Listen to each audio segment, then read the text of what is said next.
activate. This is a special retrofit version of Tube Amp Theater. And today I have an old Howard FM tuner that we're going to retrofit into a Class A amplifier.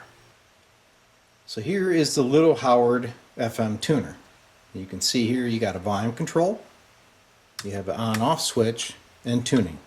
This thing was actually a converter that you could use on old AM hi-fi consoles. Alright, so it measures about 7.5 deep, about 7 wide, about 6 high. And to get her out, it's pretty simple. Pop off the old knob Ramesses, spin him around,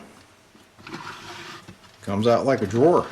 Alright, but what's really cool is the front panel art stays intact, which I'm going to use again. Now as for the chassis, you can see she's pretty compact. I'm not going to bother going through and stripping this thing and trying to reuse the chassis the way it is. I'm going to remove everything and mill the whole top out of this thing and start with a fresh piece of aluminum. Alright, ready to mill. Now you can see I left the tube sockets installed because they are going to become casualties of the milling process. I'm going to come all the way around here. I'm going to remove this whole front area. I'm going to leave this back area intact because if you look here, you see the seam going along there? That's because there's actually two chassis that are hooked together with a rib down the center that goes all the way down. And that'll provide some nice shielding from the power supply section to the preamp section. So I'm going to leave that intact. My new transformer will go here, and the output tube is going to go over there. So let's get the milling underway. So there we go. The area has been cleared. Ready to drop in the new panel and start the retrofit. So the plate's installed. Here is the new power transformer. We have a 6x5 rectifier 6v6 output tube, and the chassis slides right back in. Little modification to do. Here is the original control out of that tuner. You can see it has a D shaft, and that was designed for the knob to slide on. And I want to use the original knobs. So what I'm going to do is, I've got my new pot mounted on the mill, got the mark right there for the dimension I need. I'm going to take the cutter, I'm going to turn this thing from a 1/4 inch round into a D shaft. Alright, so I made the first cut, so I got a flat. Now I'm going to go down to the final dimension. I didn't know if this would work because I barely have it in this vise. And by the way, I built this vise when I was in high school in machine shop. Alright, so the build is complete. So first, let's check it out topside, show you what we got. So we got the 6v6 here, which is a brown base RCA. This is the RCA 6x5. Over here, we've got a 12AX7.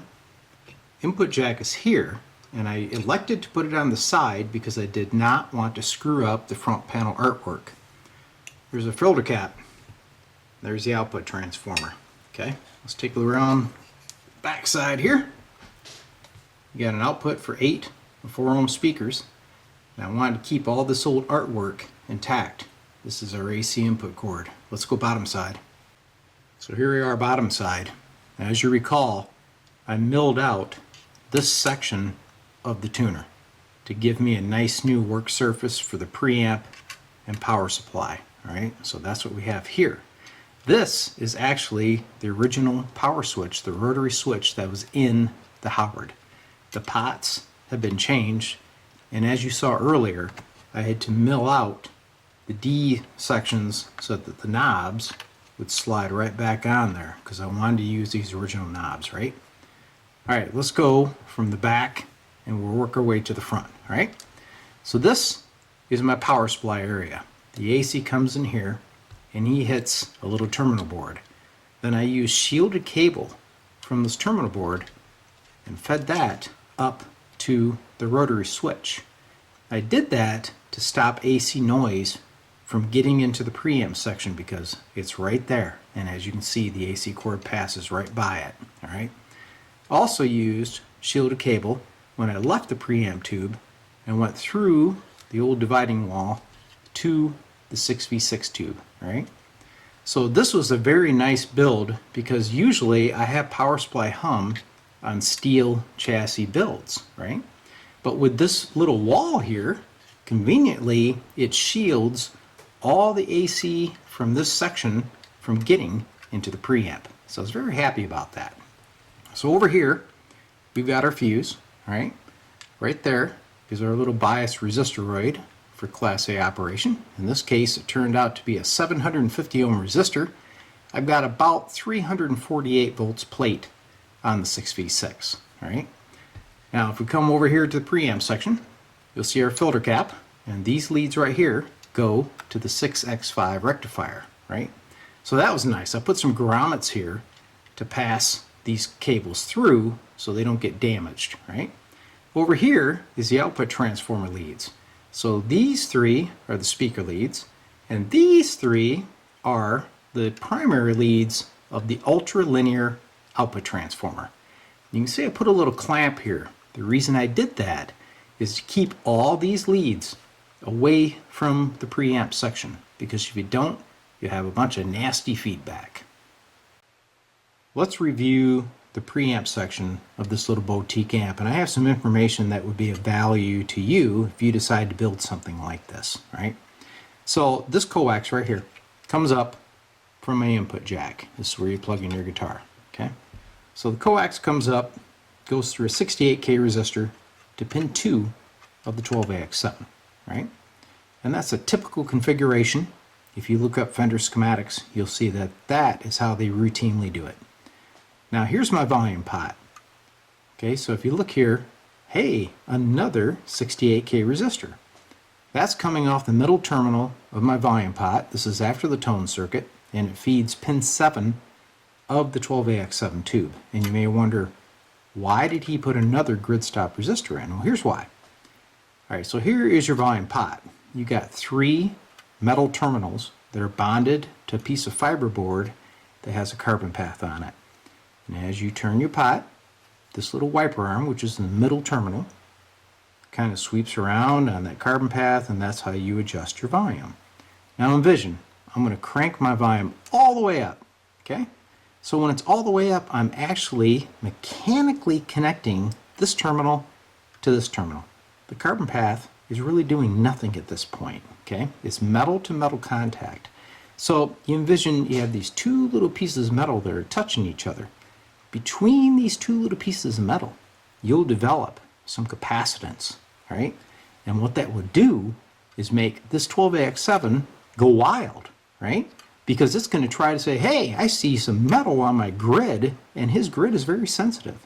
So it can result in feedback or some squeal, right? So you add this little nickel resistor, and it will eliminate that issue, right? So I highly recommend, if you're going to build something like this, put a second 68K resistor to that second grid, and you have a great amp.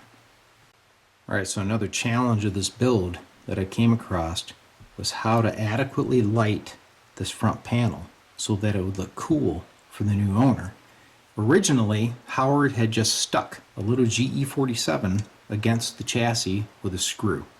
And unfortunately, the bulb was back here, right? So it couldn't project light over the face. It was kind of trapped back here. It's kind of a bad design. So I thought, what can I do to improve on that? And I thought, hey, you know, Pioneer and Marantz use those fuse type light bulbs, and that's what this is. This is an 8-volt bulb, okay? And it's mounted in a simple 3AG fuse holder with one screw that just screws into the chassis. Here's your wiring. You can see it there on both sides. Goes through this little grommet. Totally isolated from the chassis. A nice, safe, and effective way to light the panel. And this bulb stands out in front of this bezel. So when the light comes up, it's going to shoot straight up and light her up nicely. So you may be wondering, why did I put the input jack on the side of the amp rather than on the front of the amp like you'd see on typical builds? Well, here's why. Take a look at this cabinet. This front panel is beautiful, and I did not want to deface it. I also wanted to use the original knobs. So when everything goes back on here, this thing would look original, right? So to get around that, what did I do?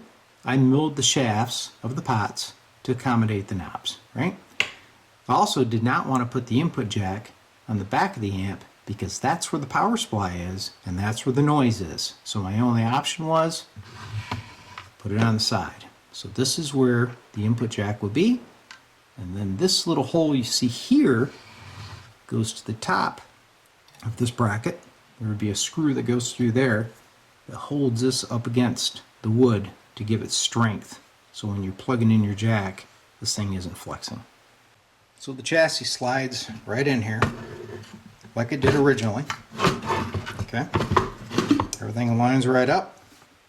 Plenty of room here for these two tubes to breathe since they produce most of the heat. Your output jacks. Spin around. Pop on your knobs. And off you go. Okay. So to change that light bulb, yeah, you're going to take the screws out, pop the knobs off. That's probably the only thing besides the 12AX7 that would be a little bit of a challenge if you had to perform maintenance. But other than that, it's just like it used to be. Some of you may be wondering, why did I use that original chassis? Have to mill it and go through everything I did to make this thing fit? Well, there's a couple good reasons. Number one, I wanted to use those old original octo sockets that were in the back of the chassis. I also really like the fact that it had that rib between power supply and preamp. But probably the biggest reason is, you see these three screws?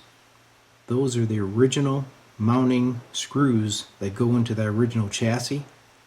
And after I was done, I was able to slide it in, and guess what? They did what they used to do back in the 50s. Mount the chassis. So far so good on the vintage Howard retrofit amplifier build.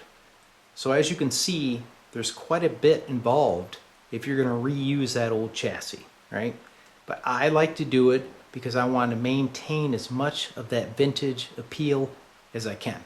So my next step, I'm going to fire it up, get it on the scope in a dummy load, take a look at it, make sure everything's working well, then we'll get somebody over here to play it. Bench test with a little Howard amp. I have nothing connected to the input jack at this point. Got a dummy load and the scope is strapped across that going to the Tektronix scope. First thing I do is take a look at the no input noise level. I'm at 20 millivolts per division. You can see we got nothing, right? Go down to 10, just a little tiny bit of jitter. So this thing is super duper quiet. Now, let's put a signal into it. Alright, at this point, we're injecting a signal from my WaveTech audio generator, about 1 kilohertz at about 150 millivolts, going to the input of the little Howard amp, monitored on my oscillating television, right? So let's bring up the volume, watch the scope. There's the old sine wave, looks gorgeous. I'm going to crank it. You can see some distortion there. Looks beautiful. Now here, the tuning is actually my tone. So when I go up here, that's more treble. And when I go here, it's more bass. So treble time and bass time. So you can see the tone control is doing the job. This thing looks great. Next thing is to see what it sounds like on a real speaker. Hopefully we'll all be impressed.